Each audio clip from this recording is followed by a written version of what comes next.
Hello guys, আবার চলে এলাম আমার ইউটিউবে ছোট্ট একটি রান্না করে। তো চলো আজকে আমি দেখাবো রুই মাছের রেসিপি। দেখো, আমি মাছটাকে ভালো করে সুন্দরভাবে ধুয়ে নিয়েছি। এর মধ্যে নেব নুন আর হলুদ।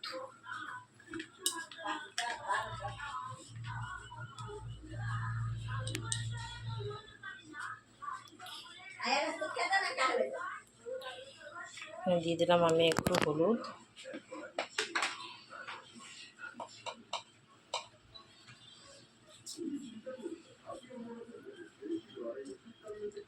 আর দিলাম একটু নুন। আর দেখো, আমি কড়াইটা আগের থেকে আমি চাপিয়ে রেখেছিলাম যাতে একটু গরম হোক। তাই এখানে দিয়ে দেবো আমি একটু তেল।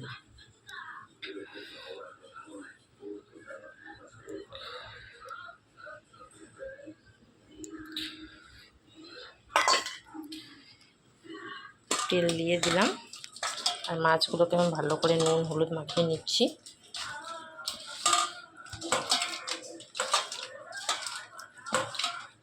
ভিডিওটা কিন্তু কেউ স্কিপ করে দেখবে না, প্রথম থেকে লাস্ট পর্যন্ত দেখতে ধীরে সুস্থে দেখতে থাকো, তাহলে তোমরা এরকমভাবে রেসিপি করলে একেবারে খেয়ে ছাড়তে পারবে না। তো চলো আমি একেবারে মাছগুলো কড়াইতে দিয়ে দেবো।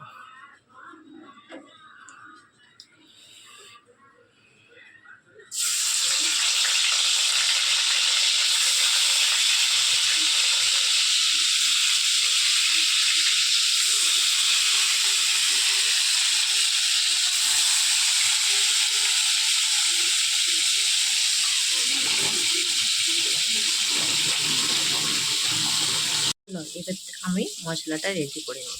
এখানে নিয়েছি একটা মিক্সি বোল। এইখানে নিয়েছি আমি অল্প পরিমাণ আদা, আর দেব 5টা কাঁচা লঙ্কা, আর দেব 1 চামচ গোটা জিরে।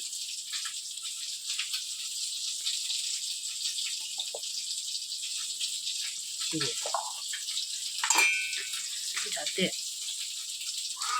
কালারটা আসে আমি 2টো শুকনো লঙ্কা দিয়ে দিলাম।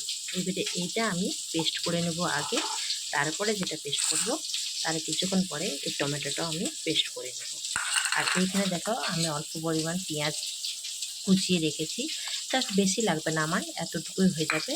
আর এইখানে আমি আলু দেখো কেটে আগের থেকে রেখে দিলাম আর জলে ভিজিয়ে দিয়ে দিয়েছি।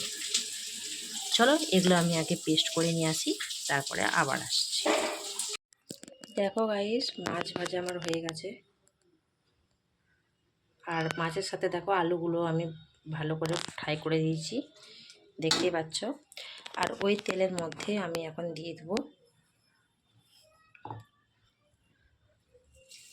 অল্প পরিমাণ দেখো কালো জিরে দিলাম, আর দেব 2টো তেজপাতা।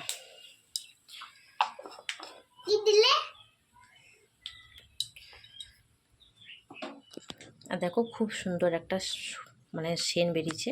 এরপরে আমি দিয়ে দেবো পেঁয়াজ কুচিগুলো।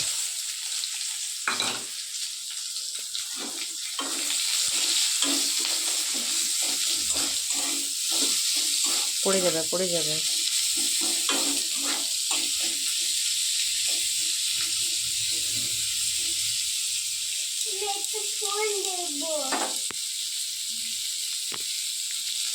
দেখো আমি পেঁয়াজগুলো এখন আমি পুরো একটু লাল লাল করে ভেজে নেব।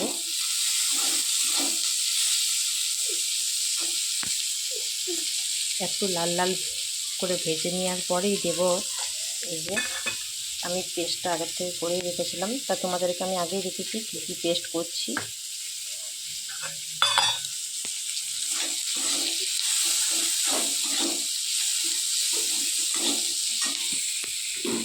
পেঁয়াজটা একটু লাল করে ভেজে নেওয়ার পরে আমি আবার আসছি। দেখো পেঁয়াজটা পুরোপুরি আমার লাল হয়ে গিয়েছে, একটা কালার চলে এসছে। এরপরে দিয়ে দেবো আমি মশলাটা।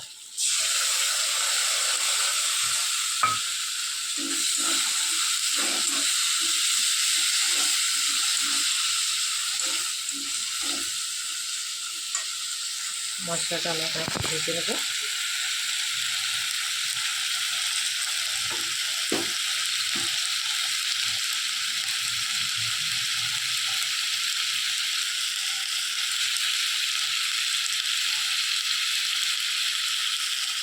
অল্প পরিমাণ আমি হলুদ দিয়ে দিচ্ছি,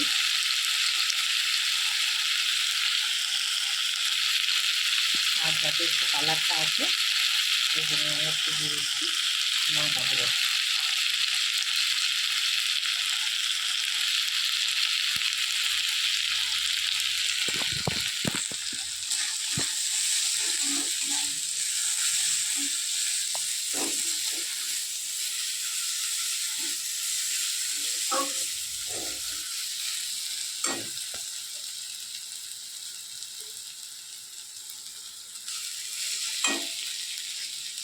এরপরে আমি যে টমেটো পেস্টটা করে রেখেছিলাম সেই টমেটোটা আমি এবারে দিয়ে দেবো।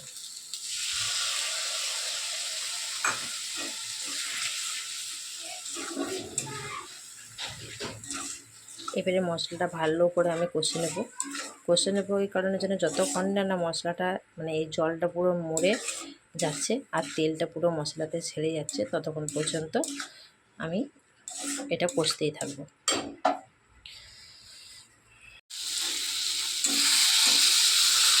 দেখো মশলাটা পুরো আমার কষানো একবারে পারফেক্ট রেডি।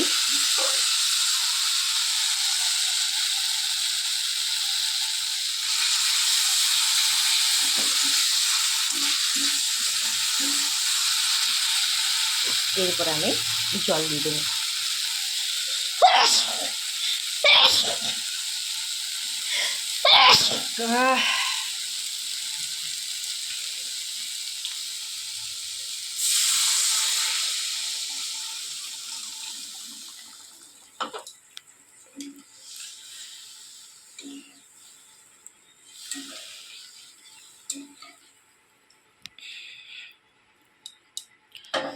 এবারে আমি এক এক করে মাছগুলো সব দিয়ে দেবো।